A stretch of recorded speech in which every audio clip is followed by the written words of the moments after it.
सो मैं आज बात करने वाला हूँ दैट कैसे तुम बहुत ही बेकार लग रहे हो, ठीक है, लेकिन तुम्हें पता भी नहीं है। सो थिंग इज मेरा एक फ्रेंड सर्कल था, ठीक है, अभी नहीं, आज के 1.5 साल पहले, ठीक है। एंड हम लोग लाइक मेरे पूरे कॉलेज में सिर्फ वही फ्रेंड सर्कल था। मेरे पास बहुत सारे ऑप्शन है क्योंकि मैं एक्सट्रोवर्ट टाइप का बंदा था।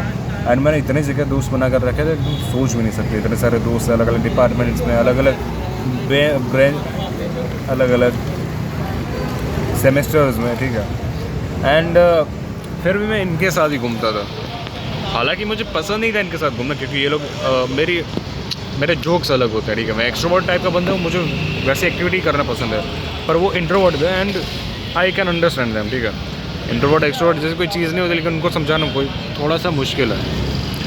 एंड उनके शौक़ अलग होते हैं, उनके जोक्स अलग होते हैं, उनके वाइब अलग होती है, ठीक है। लेकिन फिर भी मैं उनके साथ रहना चाहता था। क्यों? खुद को फोर्स करता था उनके साथ मोल्ड करने के लिए, उनके स्टैंडर्ड्स में खड़ा उतरने के लिए। हर बार मेरा मजाक उड़ाता था, हर बार मैं बट ऑफ द जोक होता था उनकी, हर बार मेरा मजाक उड़ाया जाता था। कभी भी कोई भी बात होती थी, कोई भी सीरियस बात भी चल रही हो ना, तो मेरा मजाक उड़ाया जाता था। कोई भी किसी की भी मजाक कर रहा हो, अगर मैं आगे गलती से भी ऑनलाइन, तो मेरा ही मजाक उड़ना है। क्यों पता है? क्योंकि वहाँ पे एक ग्रुप है, लड़की थी जिसके ऊपर मुझे क्रश था। एंड ये चीज़ सबको पता थी, इंक्लूडिंग वो लड़की। तो उनको पता था कि मैं है ना उस ग्रुप को छोड़ नहीं सकता, ठीक है। एंड मैं चाहे कुछ भी हो जाए, मैं उस लड़की को नहीं छोड़ सकता। एंड इसलिए मैं उस ग्रुप को लाइक बहुत ही ज़्यादा भाव देता हूँ। एंड इस चक्कर में जो पावर डायनामिक्स, अगर तुमको पता हो, तो मैं बहुत ही पावर में लेस था क्योंकि मैं उस ग्रुप को छोड़ के जा नहीं सकता था। एंड ग्रुप वाले चाहे जैसा चाहे वैसा मेरे साथ सलूक कर सकते थे, इंक्लूडिंग दैट गर्ल जिसको पता था कि मैं उसको छोड़ के नहीं जाने वाला क्योंकि वो मेरी क्रश है। टिपिकल। अभी देखो, सोच कर देखो, ठीक है। आप कितने ही अच्छे हो, आप लाख गुना अच्छे हो, ठीक है, आप बहुत अच्छे हो। एंड आपको पता है कि सामने वाला है वो अपने आप को कोई ना कोई ज़रूरत की वजह से आपके सामने मोल्ड कर रहा है, यानी कि वो आपसे लाइक वो अपने ट्रू नेचर में नहीं है, वो आपके सामने झुक रहा है, अपनी चॉइसेस को रिजेक्ट कर रहा है आपके लिए, आपकी चॉइसेस को अडेप्ट कर रहा है आपके लिए, वो अपने ओपिनियंस को दबा रहा है, सेक्रीफाइस कर रहा है आपके लिए बिना फालतू में। एंड वो करता रहेगा रिगार्डलेस आप कुछ करो या ना करो उसके लिए, ठीक है। तो आज नहीं तो कल आप में वो मास्टरी वाला पॉइंट आ ही जाएगा, ठीक है। आप उसका एज ए स्लेव ट्रीट करने ही लगोगे क्योंकि वो आपका स्लेव है मेंटली। एंड वही चीज़ होती है हर बार, हर ग्रुप में। जो भी सबसे लाइक नीडी लड़का होता है ना, जो सबसे ज़्यादा एफर्ट मारता है ग्रुप में रहने के लिए, लोग सबसे ज़्यादा उसी को ट्रोल करते हैं क्योंकि उनको पता है कि ये कुछ भी हो जाए छोड़ के जाएगा नहीं, ये वापस आ जाएगा, इसको मनाने की ज़रूरत नहीं पड़ेगी। समझ रहे हो? एंड मेन थिंग इज़, इस चक्कर में तुम्हें क्या लगता है वो क्रश कभी भी मुझसे इम्प्रेस होगी? जब सब लोग मेरा मजाक उड़ा रहे होंगे ग्रुप में घेर कर, बट अब जोक बना लेंगे सब लोग मुझे, तो मैं लगता है वो मेरे से इम्प्रेस होगी कभी भी? या फिर मैं उस ग्रुप को छोड़ के चला जाता, लात मारता उनके मुंह पे, एंड तब मुझसे इम्प्रेस होती क्योंकि मेरे पास सेल्फ रिस्पेक्ट है मेरी। तो सोच कर देखो ना एक बार, दो लड़के हैं, ठीक है। एक लड़का है जो अपनी सेल्फ रिस्पेक्ट के लिए खड़ा होता है, कोई उसको बेइज्जत नहीं कर सकता, और दूसरा लड़का है जो सिंप बना घूम रहा है उस लड़की के पीछे, 1000 गालियाँ सुन रहा है बिना फालतू की। एंड वो लड़कियाँ भी अब उसको चूतिया ही समझने लगी है। क्या उस लड़के से वो कभी इम्प्रेस होगी? कभी नहीं होगी यार। उसके एफर्ट्स कभी क्या दिखेंगे नहीं किसी को। उस ग्रुप में रहने के लिए उसने क्या क्या सेक्रीफाइसेस किए हैं, कितना टाइम, कितना पैसा, कितना एनर्जी वेस्ट किया, किसी को नहीं दिखने वाला।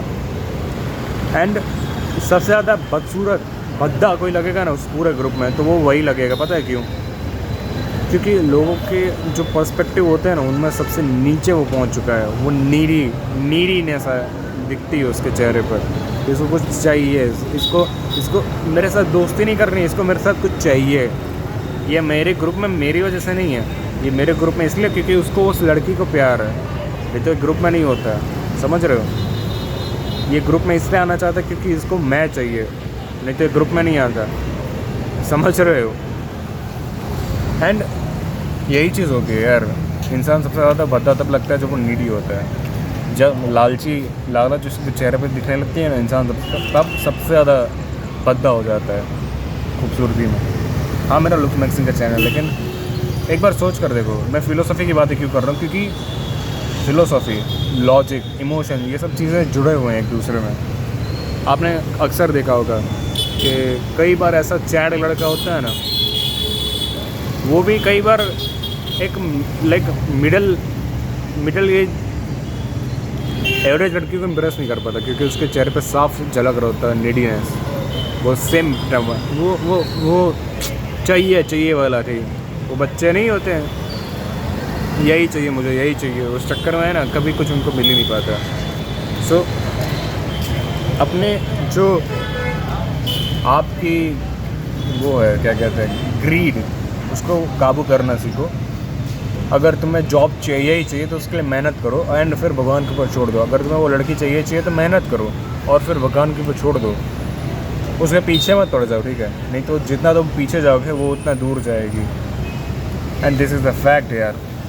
कितने ही हज़ारों लड़के, लाखों लड़के होंगे जो पूरी ज़िंदगी अपने लगाए पड़े हैं एक लड़की के पीछे, लेकिन उनको वो भाव तक नहीं देती। वर्सेस उस लड़के को भाव देती है जो बैरली उसके सामने देखकर कभी हंसता है।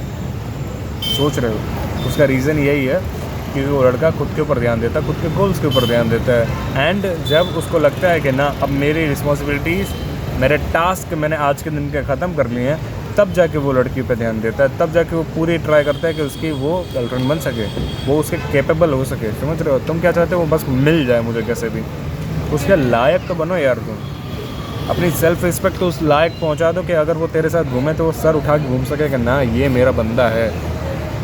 समझ रहे हो? जब तुम अपने नज़रों में अच्छा फील करोगे ना, सेल्फ रिस्पेक्ट फील करोगे ना, तुम अपने आप को चेंज करने लगोगे, तुम अपने आप ग्रूमिंग करने लगोगे, अपने आप अच्छे कपड़े पहनने लगोगे। लेकिन जैसे ही तुम्हारे अंदर का स्ट्रक्चर, तुम्हारी सेल्फ इमेज बिगड़ी ना, तुम अपने आप अगर अच्छे भी दिखते होगे तब भी भद्दे लगने लगोगे। अपनी केयर नहीं करोगे, तुम अपना ध्यान नहीं रखोगे, अपने अब चेहरा उतरता रहेगा, तुम्हारा स्किन क्वालिटी गिर जाएगी, तुम्हारी स्लिप क्वालिटी गिर जाएगी एंड तुम खुद को ही ब्लेम करते रहोगे पूरी ज़िंदगी। बाहर आओ इस चीज़ कर से भाई, अपनी ग्रीड को कम करो, दूसरी जगह ध्यान दो। ज़िंदगी में बहुत कुछ है करने को, सिर्फ एक चीज़ के ऊपर एक जगह रुक मत जाओ। अगर वो मिल रही है तो बहुत अच्छी चीज़ है, बहुत ही अच्छी चीज़। अगर नहीं मिल रही है तो दूसरी चीज़ें हैं, वो करो जाके, उनमें उखाड़ो जाके। हर किसी की प्रेम कहानियाँ नहीं होती लक्ष्मण, किसी किसी की ज़िंदगी कहानी होती है, किसी किसी की जंग कहानी होती है, किसी किसी को लीडर बनना होता है समाज का। सोच कर देखो, हर किसी की प्रेम कहानियाँ होती तो फिर ये दुनिया इतनी आगे आती क्या?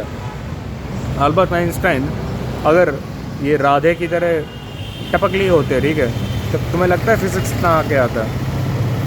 अगर नरेंद्र मोदी यशोदाबेन के चक्कर में बच्चों के साथ रह गए होते, तुम्हें लगता है नरेंद्र मोदी कभी अपने प्रधानमंत्री बन पाते और हम कभी भी उनका नाम ले पाते? ऐसा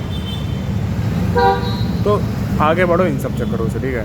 एंड अपने इमेज को सही करो। जब तुम्हारी इंटरनल इमेज सही होगी तब तुम्हारी आउटर इमेज सही होगी। And that is it. Thanks for watching.